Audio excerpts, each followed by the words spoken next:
Bonjour, c'est Adil Halimi pour Bourse News. J'aurai le plaisir en cette matinée du 3 juin de partager avec vous quelques analyses sur le MASI ainsi que sur les valeurs. On l'a vu, le marché a beaucoup bougé ces derniers jours et c'est l'occasion de revenir sur, bien sûr, cette belle embellie qu'on a vécue ces dernières séances, voir si elle a encore du potentiel, voir quel est ce potentiel et voir où le remettre en cause, particulièrement sur les valeurs. Alors, cette vidéo va être réalisée en deux, peut-être en trois parties. Dans cette première partie, on parle du MASI et des valeurs les plus regardées par les particuliers dernièrement, à savoir l'immobilier et le BTP.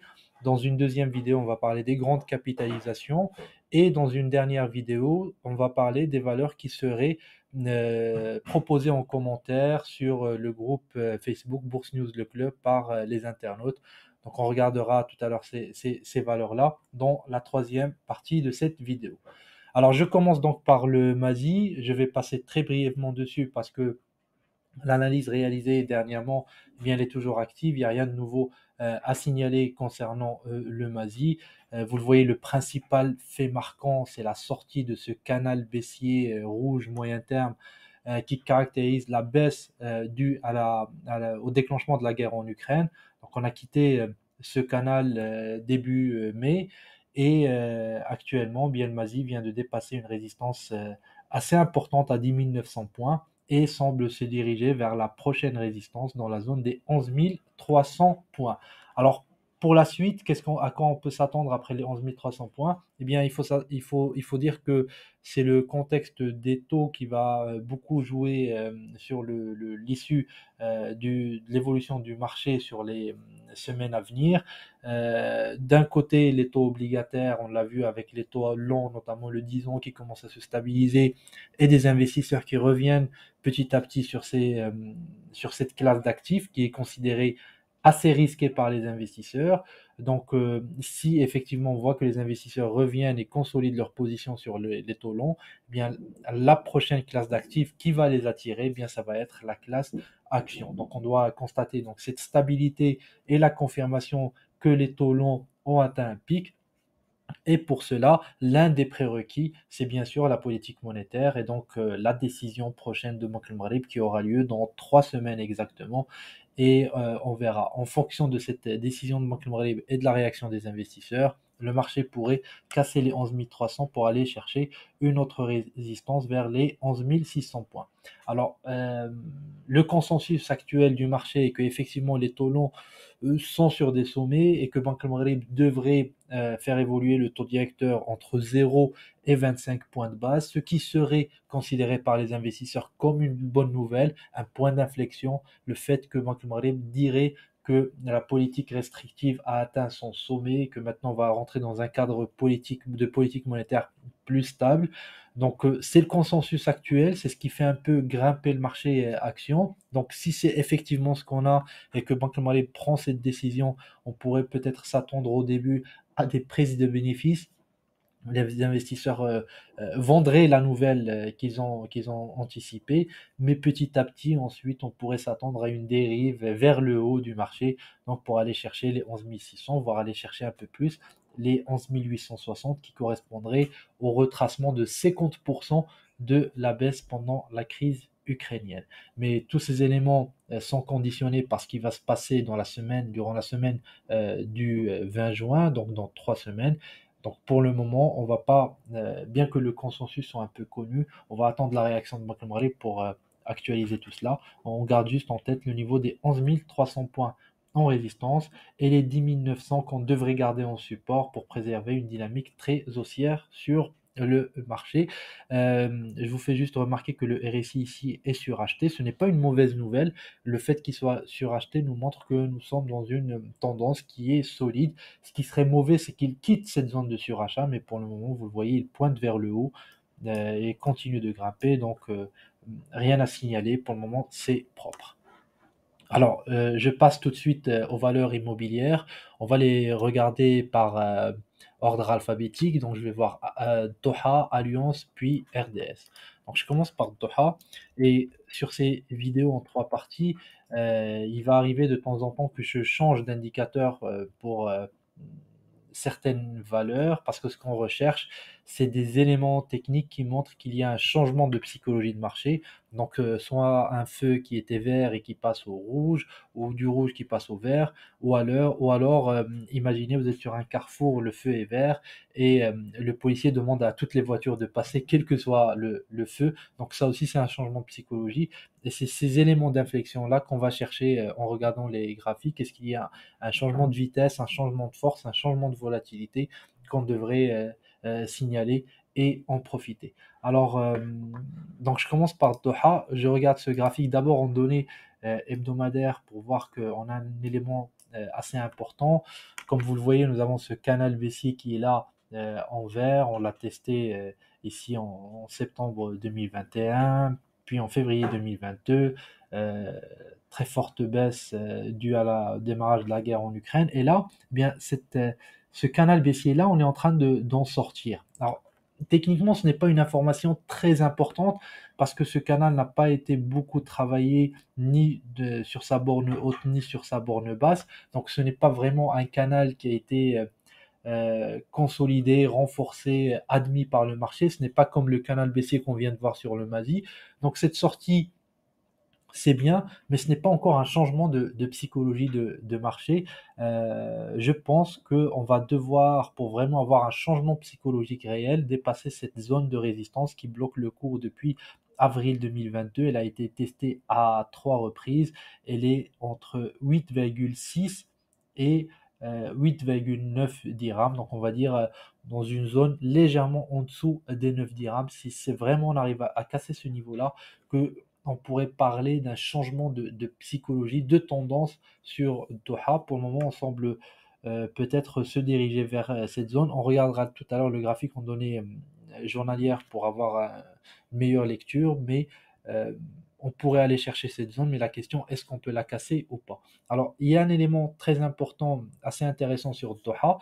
Alors, je vous fais regarder cet indicateur-là de force relative. Il compare la force d'une valeur par rapport soit à son indice par rapport à l'indice général. Ici, nous avons pris la force relative de Doha par rapport à l'indice MASI. On a ici une ligne 0 que je vais rendre un peu plus visible en la mettant dans une couleur voilà, en rouge.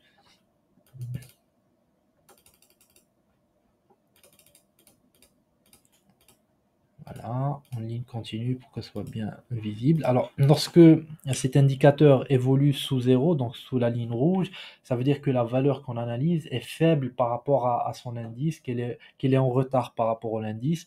Ça montre quoi? Une force relative pardon, négative, c'est que dans un marché baissier, cette valeur va baisser plus vite que le marché, ou dans un marché haussier, elle va grimper moins vite que le marché. C'est un peu l'équivalent d'un bêta en statistique ou en analyse fondamentale.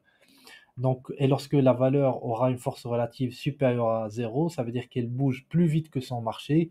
Et lorsque le marché baisse, ben, elle va baisser un peu moins vite que ce marché.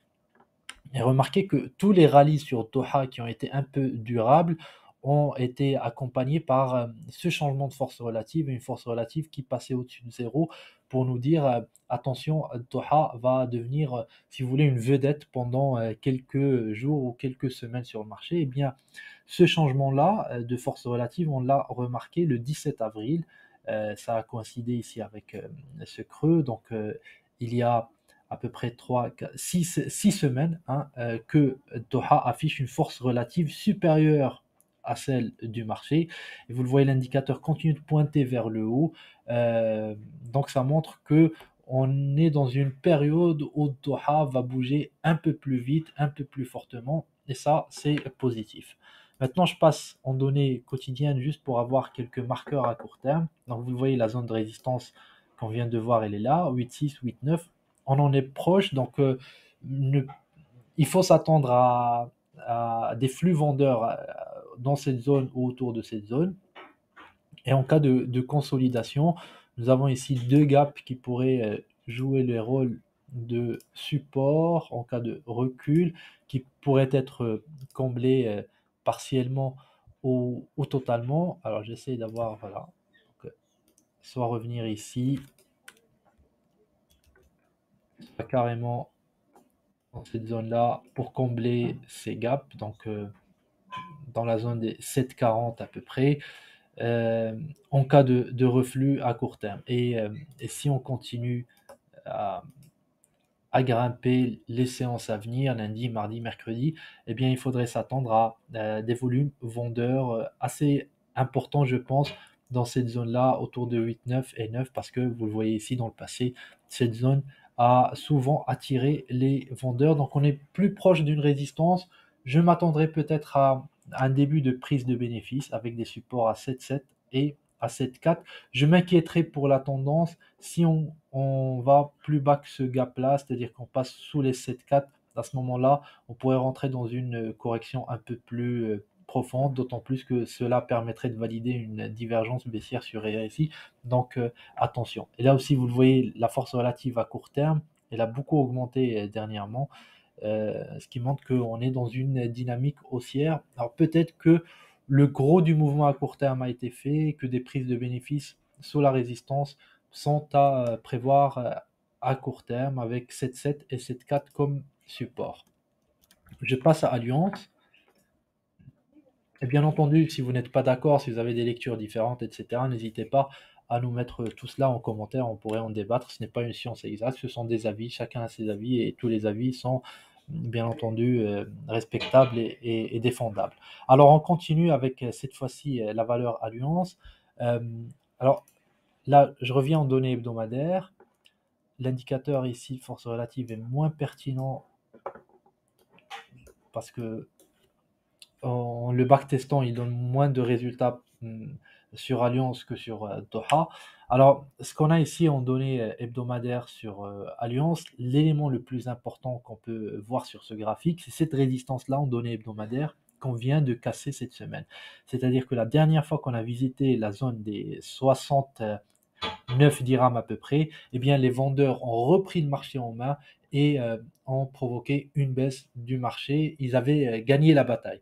Sauf que là, cette fois-ci, en mai 2023, donc à peu près une année plus tard, on revient sur la même zone de combat, mais cette fois-ci, ce sont les acheteurs qui ont gagné la bataille face aux vendeurs. Donc il y a avantage aux acheteurs. Normalement, lorsqu'on a ce type de cassure et en plus sur données hebdomadaires, on peut s'attendre à une poursuite haussière de la valeur. Mais lorsqu'on regarde le graphe en données journalières, il y a plusieurs scénarios possibles, je vais vous en parler. Alors, le premier est le suivant. Donc, on a dépassé la zone de résistance dont on vient de parler. Donc, il y a 3 séances. On a eu ici une bougie sous forme d'étoile du soir ou de doji, peu importe, mais une bougie qui a montré une psychologie d'hésitation. Le marché est revenu pour combler un gap que nous avions ici. Donc on a fait touchette à l'intérieur du gap. Vous voyez ici la bougie, la mèche est descendue à l'intérieur du gap, mais il a été refusé. On a eu un reflux sur le gap immédiatement après l'avoir touché. Donc ça c'est positif, ça montre que cette zone-là est une zone chaude, protégée par les acheteurs. On est reparti et on a clôturé au plus haut du jour. Alors, à quoi on peut s'attendre maintenant? Bien, on a deux scénarios. Soit ce pullback ici se poursuit quelques séances, donc on continue à travailler la cassure de la résistance, et là, les acheteurs refont une démonstration de force et on poursuit le chemin en direction de la très forte résistance ici dans la zone des 77. Ou alors, dès le début de la semaine ou à très court terme, dans les 48 heures, 72 heures, les acheteurs repartent et donc on a tout juste pris le temps de combler le gap pour repartir. Donc, ça serait aussi un signal de force, toujours pour aller chercher cette zone. Là, on pourrait avoir de la faiblesse, c'est le troisième scénario. C'est si le marché ici piétine un peu autour du gap, puis vient repasser en dessous, ça serait une faiblesse, donc un feu vert qui passe à l'orange, et le passage au feu rouge, ça serait la cassure de cette zone-là. Dernier creux que nous avons sur la valeur, ici en données quotidiennes, il est à 63, donc à ce moment-là, on remettrait en cause cette dynamique haussière qui est née depuis le début de l'année 2023. Donc nous sommes dans un marché haussier au-dessus de 63,6, 63,7. On pourrait poursuivre la hausse en direction des 76,84, mais idéalement, cette zone de gap qu'on vient de casser dans la zone des 67 doit être préservée en support par les acheteurs qui continueraient à démontrer donc qu'ils ont gagné cette bataille qu'ils avaient perdue ici en septembre 2022 et là en octobre 2022. Je continue sur RDS pour en finir avec le secteur immobilier. Alors, il est important de regarder cette valeur d'abord en données mensuelles pour constater la chose suivante, c'est que toute la hausse qu'on a eue ces dernières séances, en réalité, ça ne change absolument rien à la tendance baissière qu'on peut voir ici sur RDS. Vous le voyez, toute la hausse récente, quand on prend un peu de perspective, un peu de recul, ça ne remet en rien la configuration graphique. Nous sommes dans une tendance qui est baissière très claire. Quand on passe en données hebdomadaires, c'est exactement la même chose. Nous n'avons pas une formation pour le moment d'une configuration qui montre que nous sommes dans un marché haussier. Il est vrai que le RSI vient de rejoindre la zone des 50 pour la première fois depuis une année. C'est bien, ça montre que la tendance se neutralise, mais nous ne sommes absolument pas encore dans une dynamique qui est haussière. Il faudra encore beaucoup de temps pour que ce marché redevienne haussier.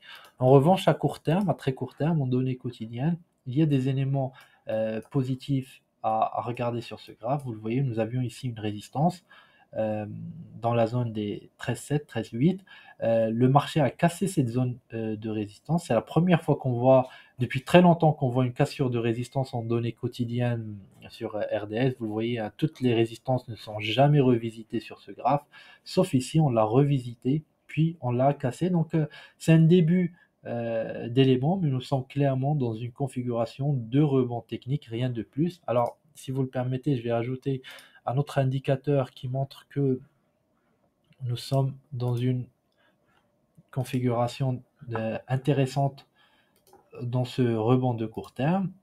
Alors, j'ai affiché ici les volumes, le volume par zone de prix pour regarder l'évolution du cours depuis les plus bas qu'on a eu donc cette année. Excusez-moi, donc voilà, on a démarré, on a calculé les volumes par zone de prix entre les plus bas à 9,6 et les plus hauts qu'on vient de faire jeudi dernier.